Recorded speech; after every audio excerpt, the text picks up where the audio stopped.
যারা হাসে তারা সুন্দর, আর সৌন্দর্যের শক্তি কল্পনাতীত।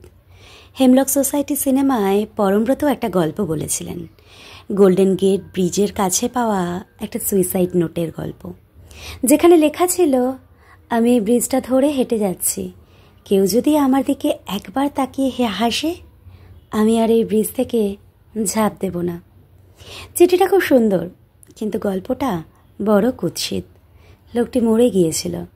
পরমব্রত বিদ্রূপ করেছিলেন, সেদিন যদি কেউ রাস্তায় একটি বার এনার দিকে তাকিয়ে হেসে দিত, কী অঘটনটাই না ঘটত।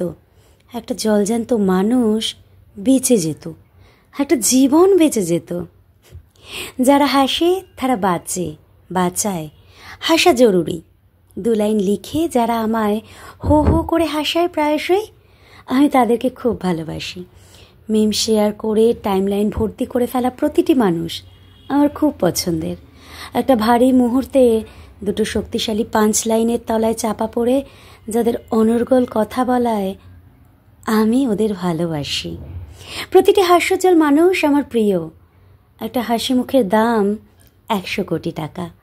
আমি ওদের থেকে শিখি প্রসারিত ঠোঁটের ফাঁক ফোকরে কী করে আটকে রাখতে হয় আস্ত মানুষ, স্মৃতি, সময় গোপন রাখা। অমন না যে ওরা সবাই সুখী মানুষ, ওদের কোনো দুঃখ নেই। আলবাত আছে, হয়তোবা একটু বেশিই আসছে। হয়তোবা তারা রাতের আধারে কাঁদে, হয়তোবা তারাও হাসে, হয়তোবা ওরা বিশ্বাস করে চাণক্য। সুখী মুখচ্ছবি নিয়ে চাণক্যর চমৎকার একটা উক্তি আছে, তুমি যে ভেতর থেকে ভেঙে পড়েছ কাউকে বুঝতে দিও না। মানুষ ভেঙে যাওয়া বাড়ির ইট পর্যন্ত খুলে নিয়ে যায়।